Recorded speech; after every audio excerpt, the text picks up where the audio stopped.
दोस्तों, आज हम ऐसे टॉपिक की गहराई में जाएंगे जो आप लोगों को और आपके आने वाली जनरेशन के लिए बहुत ही इम्पोर्टेंट होने वाला है और इस पे हम सबको मिलकर काम अपना स्टार्ट करना होगा। जी हाँ, आज हम बात करने वाले हैं क्लाइमेट चेंज के बारे में।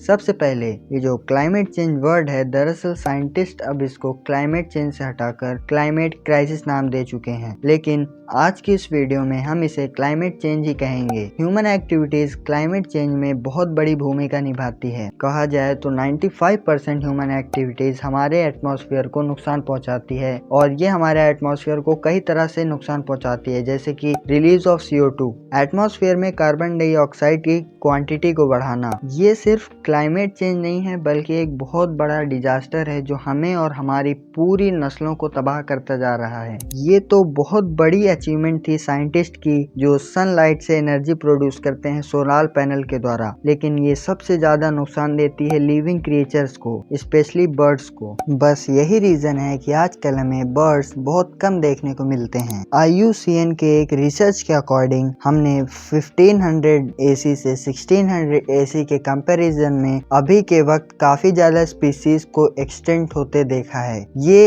आंकड़ा छोटा नहीं है बल्कि एक बहुत बड़े डिजास्टर की एक निशानी है माना जाए तो। अब बात करते हैं कि ये जो लिविंग क्रिएचर्स हैं ये कैसे एक्सटिंक्ट होते हैं। तो इसका फर्स्ट है बढ़ता हुआ टेम्परेचर। बढ़ता हुआ टेम्परेचर अर्थ की सतह के टेम्परेचर को बढ़ाता है, जिससे हमें काफ़ी गर्मी का सामना करना पड़ता है। और जब टेम्परेचर इंक्रीज होता है तो हीट वेव्स आती हैं, जिसे हम आमतौर पर लू भी कहते हैं, और हमारा इकोसिस्टम भी बदलता है, जिसके रिजल्ट में एग्रीकल्चर, वाटर रिसोर्स और ह्यूमन हेल्थ को काफ़ी ज़्यादा दिक्कतों का सामना करना पड़ता है। इसके एग्जाम्पल्स हमें ऑस्ट्रेलियन बस फायर 2019 और 2020 में देखने के लिए मिलता है और वाइल्ड फायर्स इन कैलिफोर्निया 2020 में भी मिलता है, जो कि एक बहुत बड़ा नेचुरल लाइफ टेकिंग डिजास्टर है। Melting of glaciers and ice cap. जब टेम्परेचर इंक्रीज होता है तो ग्लेशियर्स और आइस कैप्स भी मेल्ट होना स्टार्ट हो जाते हैं, जिससे कि सी लेवल्स में बढ़ोतरी देखने को मिलती है। और कोस्टल एरिया जो समुद्र से साइड में बसे हुए हैं या कोई छोटू सा आइलैंड है, उनमें सुनामी, फ्लड जैसे नेचुरल डिजास्टर का जन्म हो जाता है। इसका एग्जाम्पल हमें जकार्ता में 2020 को देखने को मिलता है। एक फ्लड ने इंडोनेशिया में हेवी रेनफॉल के जरिए थाउजेंड्स ऑफ पीपल को बेघर कर दिया था और काफी जाने गई थी इस डिजास्टर में। इसके बाद है एक्सट्रीम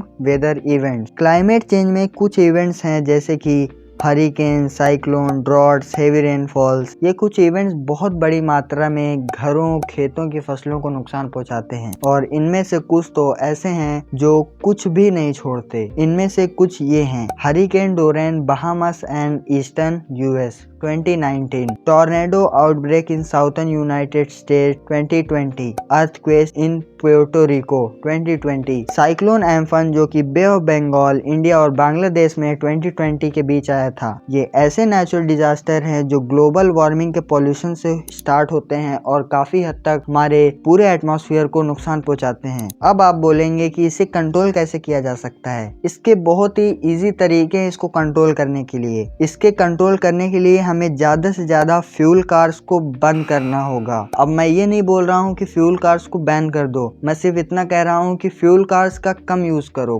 फ्यूल कार्स क्योंकि एक हेवी सोर्स है पॉल्यूशन का। और इसके बाद है प्लांट्स ग्रो करने होंगे ताकि ऑक्सीजन की आपूर्ति हो सके, क्योंकि प्लांट ही एक ऐसा क्रिएचर है जो हमको ऑक्सीजन देता है और कार्बन डाइऑक्साइड लेता है। डिफॉरेस्टेशन यानी प्लांट्स की कटाई को कम करना होगा। प्लांट्स की कटाई आजकल बहुत आम तौर पर देखी जा सकती है, क्योंकि इतने ज्यादा फर्नीचर्स यूज किए जा रहे हैं और जितने ज्यादा पेड़ की कटाई होती है उतने ज्यादा फर्नीचर्स बनते हैं, यानी कि जंगल कट जाते हैं आजकल फर्नीचर्स बनाने के लिए। फैक्ट्रियों को शहर से दूर प्लांट किया जाए जिससे कि ह्यूमन हेल्थ अच्छी रहे। फैक्ट्रियों को दूर प्लांट इसलिए किया जाए क्योंकि उससे निकलने वाला धुआं, यानी कि उससे निकलने वाला जो डस्ट है, वो इंसान जब उसको सांस के जरिए अंदर लेता है तो वो एक बहुत बड़ी बीमारी के रूप में आगे देखने को मिलता है। और ऐसे ही कई पॉइंट्स हैं जो बहुत इंपॉर्टेंट होते हैं हमको इस क्लाइमेट चेंज से बचने के लिए। वीडियो अच्छी लगी हो तो लाइक और सब्सक्राइब जरूर से कर देना। मिलते हैं एक और नई वीडियो के साथ, तब तक के लिए बाय बाय।